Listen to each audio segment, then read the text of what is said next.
यह वर्ष 1715 है। आप ब्रिटिश व्यापारी नौसेना में एक नाविक हैं। आपका जीवन एक सांख्यिकीय असंभवता है। आप महीने में 25 शिलिंग से कम कमाते हैं। खाना सड़ते हुए बिस्किट हैं जिनमें कीड़े रेंग रहे हैं।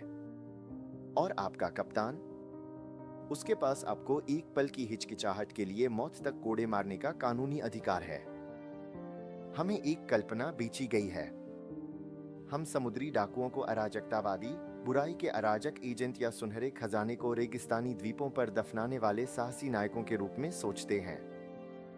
इतिहास एक अलग कहानी बताता है। सुनहरे युग के दौरान समुद्री डकैती अराजकता नहीं थी।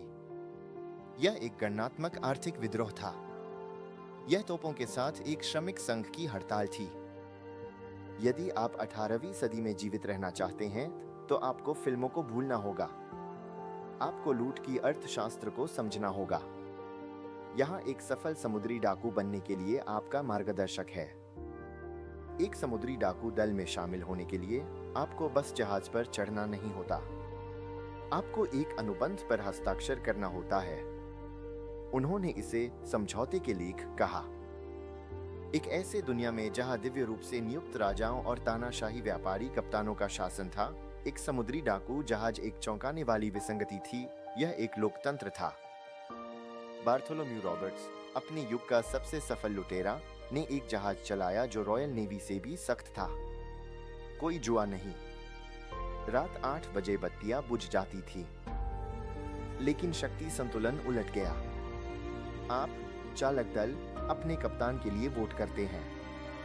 और अगर वह कायरता दिखाता है, अगर वह क्रूर है, तो आप उसे बाहर कर देते हैं। वह फिर से एक सामान्य नाविक बन जाता है। लेकिन समुद्री डाकू संहिता की असली प्रतिभा इसकी सामाजिक सुरक्षा थी। रॉयल नेवी में अगर आप तोप की गोली से एक पैर खो देते तो आपको लंदन की सड़कों पर भीख मांगने के लिए फेंक दिया जाता। पायरेट्स ने श्रमिकों के मुआवजे का आविष्कार किया। एक दाहिना हाथ खोना, यह 600 पीस ऑफ एट के बराबर है। एक बायां पैर, 500। एक आंख, 100। यह दान नहीं था। यह व्यापार के खतरों के खिलाफ एक बीमा पॉलिसी थी। अब लूट के बारे में। अगर आप दबी हुई खजाने की तलाश में हैं, तो अपने पिछवाड़े में खुदाई करें। समुद्री डाकुओं ने अपनी दौलत को नहीं दफनाया। वे ऐसा क्यों करते? उन्होंने इसे टोर्टुगा में शराब और महिलाओं पर खर्च किया, इससे पहले कि सप्ताह खत्म हो जाए।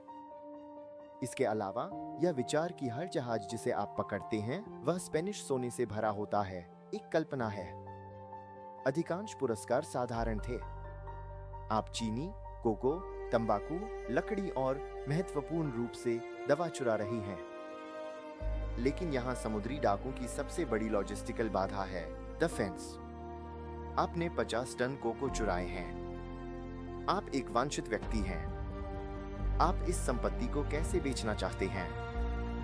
आपको एक काले बाजार का बंदरगाह चाहिए। नासाओ, चार्ल्सटन, ऐसे स्थान जहां गवर्नर रिश्वत के लिए आंखें मूंदने को तैयार हैं। अर्थशास्त्र सरल है। आप चुराई गई वस्तुओं को उपनिवेश को छूट पर बेचते हैं। उपनिवेश को सस्ती वस्तुएं मिलती हैं, आपको नकद मिलता है। सभी जीतते हैं, केवल लंदन का कर अधिकारी नहीं। आइए रणनीतियों पर बात करते हैं। हॉलीवुड चाहता है कि आप विश्वास करें कि समुद्री डाकुओं को लड़ाई करना पसंद था। वास्तव में एक लड़ाई रणनीति की विफलता होती है। लड़ाई जहाज को नुकसान पहुंचाती है जिसे आप आसानी से मरम्मत नहीं कर सकते। यह चालक दल को मार देती है जिसे आप आसानी से बदल नहीं सकते। तर्कसंगत समुद्री डाकू बिना एक भी गोली चलाए जीतता है। यहां झंडा आता है। Jolly Roger. यह प्रारंभिक मनोवैज्ञानिक युद्ध था। जब एक व्यापारी कप्तान उस काले झंडे को देखता है तो वह समझ जाता है, अब आत्मसमर्पण करो और तुम जीवित रहोगे। लड़ो और हम कोई रहम नहीं करेंगे। अधिकांश व्यापारी जो अपने माल से लाभ की कमी का सामना कर रहे थे, बस अपने रंग उतार देते थे। और अगर रॉयल नेवी आ जाती है तो तुम भाग जाते हो। तुम एक विशाल गैलियन का इस्तेमाल नहीं करते, तुम एक स्लूप का इस्तेमाल करते हो। तेज, फुर्तीला और सबसे महत्वपूर्ण, उथला। आप रेत के चट्टानों और उथले पानी पर चलते हैं जहां नौसेना के भारी युद्धपोत नहीं पहुंच सकते।